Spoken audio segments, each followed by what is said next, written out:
Pastor released from North Korean prison describes agony. A Canadian pastor was forced to dig endless holes in the ground as part of his hard labor imprisonment in North Korea. Hyun-Soo Lim, 62, spoke to a Mississauga, Ontario church on Sunday about his 2 years in a prison camp for crimes against the state, a state that is not only communist but atheist and hostile to Christianity.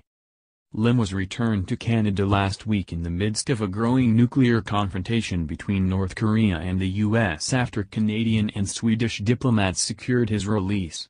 The North Koreans officially said the minister had been granted sick bail, meaning he was probably going to die from the conditions of his imprisonment. Lim spoke in Korean at Light Presbyterian Church where he ministers, but provided an English translation of his sermon.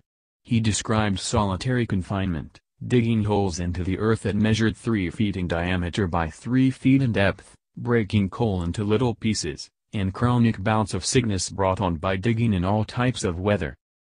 During the winter, I had to dig holes that measured 1 meter, 3 feet, wide and 1 meter, 3 feet, deep.